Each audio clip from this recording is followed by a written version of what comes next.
What's up, guys? In today's video, we're going to be talking about how to get inside the top room in the stadium. Now, everybody's been trying to figure this out. Everybody's been trying to figure out how to get into this actual room.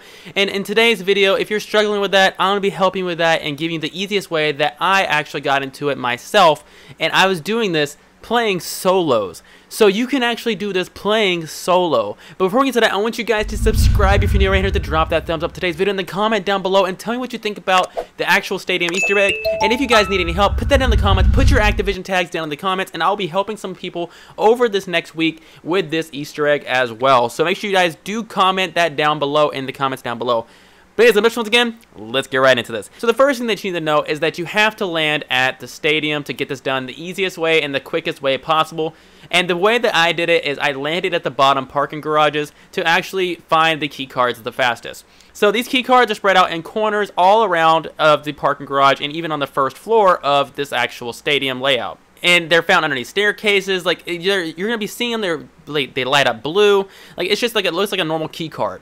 But whenever you find one, it's gonna give you an exact name of where they actually belong. One of them is P2, one of them is CL, and then one of them is EL. Now P2 stands for the parking garage. That's the one at the that's the room at the very bottom of the parking garage. That one opens up that room. The second one is a CL, and that one opens up next to the bartender area on the first floor of the stadium. And the last one is EL, and it opens up the room at the very top of the stadium next to the actual big conference room area. So once you found all three cards, or once you found one card after the other and you're trying to figure out the code, you're going to go into one of these rooms and you're going to see a computer. And once you see this computer, you're going to press activate on it. Now once you activate the computer, it's going to give you a line of code. It's going to say like 1 blah blah blah blah blah blah blah, and you're going to see symbols as well. So what you need to do, what I did actually on my phone, I opened up my little notepad and I wrote out the code exactly like it was. So say for instance, if you're seeing like in this little picture right here, I labeled them as A, N, and C, one for Chinese letters, one for an arrow, and then one for a nose-looking type symbol. I got this idea off another video that I watched on YouTube, and a huge props to him for actually doing that. But yeah, if you label each symbol based off the first letter of what it looks like, then it makes it easier later on during the actual code process. Okay, so once you have the code written down the way that it actually shows up on the computer screen, you're going to move on to the next room. Then you're going to be activating that computer as well. As you can notice, this computer gives you the same exact code, but a little bit different. So say for instance, if you write down the last code and you write down this code, you're going to notice two differences. One of them, maybe one of the symbols is in the place where a number was on the last computer, and maybe there's new numbers being shown and stuff like that. If you guys can keep writing down this code, it'll crack everything else out. So let's just say, for instance, if there was a nose symbol on the first computer, and then the second computer it had a 1 in the place of the nose symbol. That means for every nose symbol in the code, it's going to be 1. You found out what the nose means, it's a number 1, okay?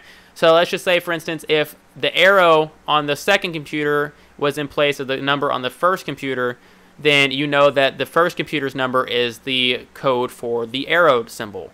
So pretty much, if you can find out what each symbol actually means as a number, then you can figure out the entire code. I actually figured this out without only 2 cards. If you guys can find 2 cards, that's pretty much all you really need. If you guys can find 2 cards, I promise you, finding 2 cards and opening 2 rooms is by far going to be the easiest method of this. You do not have to open up all 3. You can do this by activating only 2 rooms and actually figuring out what the symbols mean.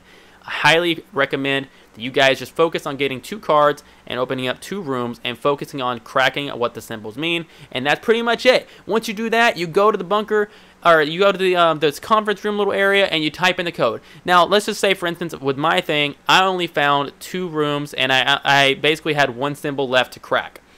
Because of this, I just guessed the last number and I was lucky on it. I guessed it was a 2 and I got into the conference room and stuff like that. That's pretty much it. Like, literally, if you guys can figure it out and get it down to just 1 symbol that is uncracked, you can just guess it by just guessing 1 number per time. There's only 9 numbers, so you can guess it 1 number per time. That's pretty much it. I hope this does help you get into the conference room little area, the secret room, the secret Easter egg. I hope it helps you complete it a lot more. If you guys don't understand what this looks like, I'm going to show you this on the screen right here. This is what this is what you get from it, everything of that sort. So I hope this does help out a lot, and if you guys do need some help, tell me down in the comments, and I will help you guys as well. Much love to you guys. Peace.